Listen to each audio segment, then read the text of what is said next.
The first thing to check is the PSU, the pre-stretch unit. Because the PSU can stiffen up or even seize when not in regular use, a general check ensures that all moving parts are actually moving, turning and functioning correctly. This, in turn, will ensure that the PSU is applying the right amount of tension to the film. Remember also to check the tension in the PSU springs, in particular that they provide sufficient resistance, and replace if necessary. Remember, weak or damaged springs, dirty or worn-out rollers, will cause aquaplaning, film tearing, and uneven film application.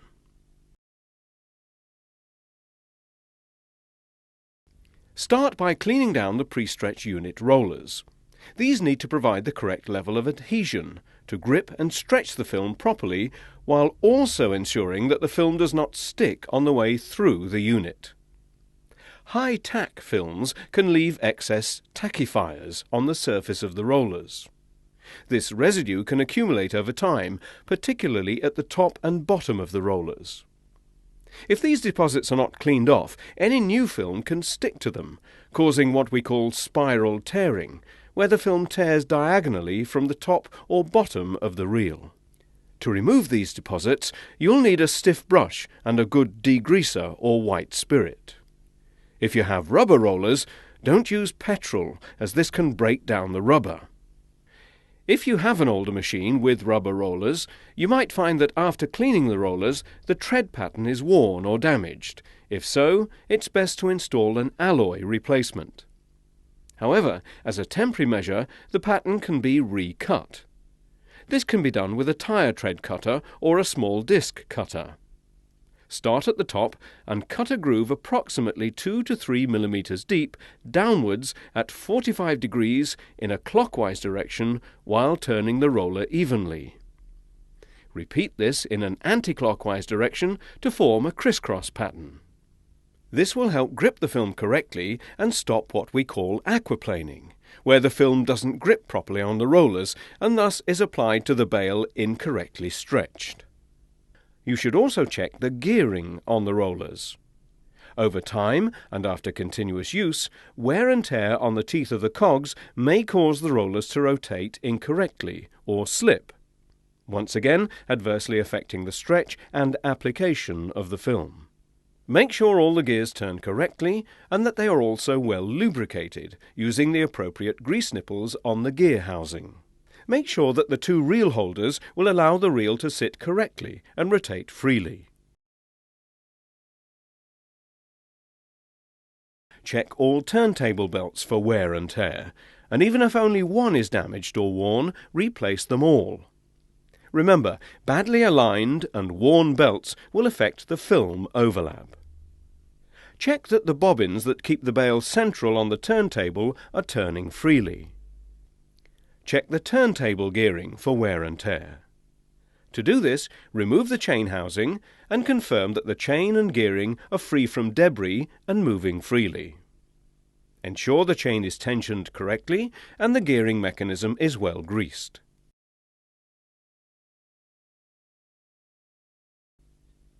Check that the cut and tie mechanism is working correctly and that the blades that cut the film after each bale are sharp. Otherwise, the film can snag or tear. Replace worn or broken blades. Also, check the sensors are not out of line and are working correctly to ensure that the wrapper table returns to the correct starting position after each wrap, ready for the next bale.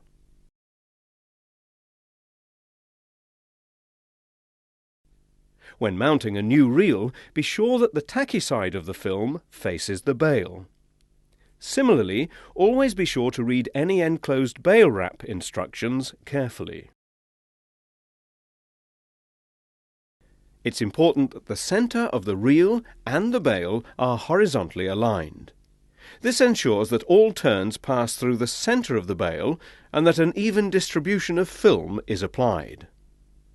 On round bales, this will also ensure that the film passes over the centre of each bale. On this type of wrapper, the height of the PSU can be adjusted on the wrapper accordingly.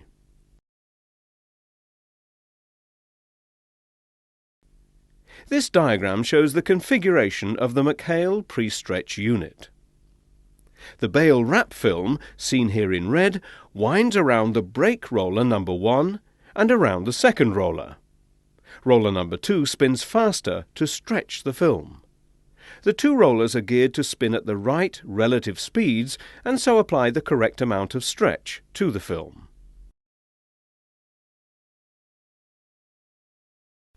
This diagram shows the configuration of the Kverneland pre-stretch unit.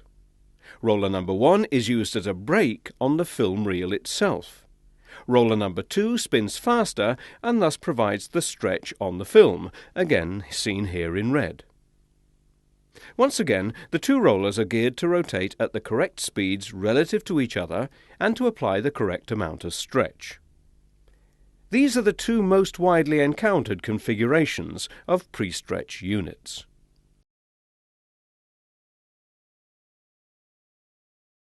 Before you start to wrap, ensure that the round bales are the correct cylindrical shape, otherwise the film will wrap unevenly and stacking may be more difficult. Equally, ensure that square bales are a good, consistent shape with straight sides. Now you're ready to check that you're applying the correct amount of film to each bale. This is called calibrating the wrapper. In other words, correctly adjusting all the variables that determine the correct amount of wrap is used and that it covers the whole bale with the correct number of layers. As all modern wrappers work at very high speeds, you can't actually see any of the adjustments you might have made that easily. So, to ensure you're wrapping the bales properly, you need to wrap some test bales to see if the calculations and adjustments are correct. Here, we'll be using straw bales for this process. There are two ways to check that the right amount of stretch is being applied. First, we check the correct percentage of pre-stretch. Bale wrap stretches lengthways or horizontally when applied to a bale. Too much stretch and the film may be too thin and offer insufficient protection. Too little stretch and you'll use unnecessary wrap and the bale may not seal correctly. So, to check that the correct percentage stretch is applied to the film, make two vertical marks 10 centimeters apart on the wound reel of film. Then measure the distance apart on the bale itself once the film is wound on. When marking the film, be sure to only use a whiteboard-type marker and not one with an oil-based ink, as these can easily damage the film, leaving holes and causing tears. 70% stretch is used in more temperate, lower UV climates, where the film can be stretched more and still retain the required UV protection characteristics. In high UV climates, many users prefer to reduce pre-stretch to 55%. The gearing within the PSU dictates the percentage stretch when on the bale. When those same marks that we placed on the reel have passed through the PSU and onto the bale, for 55% stretch they should be 15.5 centimeters apart, and for 70% stretch 17 centimeters. So in this case, we ideally want a 70% stretch. When using black film, it's possible to use tape instead of a marker pen to mark the distances. The second method of checking the correct stretch is by checking the final film width, or neck down, on the bale. When the film stretches lengthways, it also reduces across the width. This is the amount the film's effective width has been reduced after the correct amount of pre-stretching. We know the width of the film on the reel is either 500 mm or 750 mm, so there's no need to measure that. To check this width on the bale, find the final wrap across the centre of the flat end of the bale and measure the film width, or neck down, to check the right amount of stretch. 750 mm film should be between 580 mm to 610 mm on the bale. while 500mm should be between 380mm and 410mm. If this measurement is significantly outside these guidelines, it's been overstretched and therefore not applied correctly, and so may not give adequate protection to the bale.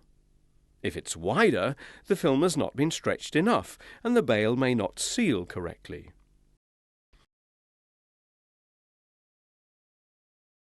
For an airtight seal on your bales, it's vital that you achieve a 50% overlap of each new layer or turn of the film over the previous one. This overlap and the high tack on the inside of the film help to seal the bale. As mentioned earlier, to ensure that you achieve this 50% overlap, the centre of the reel must align with the centre of the bale. For example, when we checked the neck down of the 750mm wide film, we found it to be 600mm. The corresponding 50% overlap is ideally 300mm. The basic rule of thumb formula for calculating the number of turns for covering each bale with 4 layers is: count how many turns it takes to cover the bale once, then add 1, then double the total. For example, if it took 8 turns to cover the bale once, add 1 is 9, and double it is 18. At 8 turns, stop the bale and mark the areas where the film has least covering or overlaps of film with a marker. You can use these sections later to check the correct amount of layers have been applied. The counter inside the cab is set to the required number of turns, in this case 18, and then it counts up to 18. Similarly, the formula to calculate the number of turns to achieve 6 layers is: count how many turns it takes to cover the bale once, then add 1, then treble the total. So, that will be 8 turns to cover it once, add 1 is 9, and treble it is 27.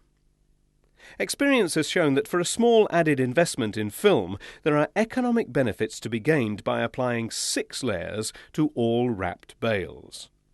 However, it's essential to use a minimum 6 layers on all bales where dry matter exceeds 50%, on all square bales, and bales made from coarse crops. Finally, always ensure your equipment is maintained and serviced regularly in line with the manufacturer's instructions.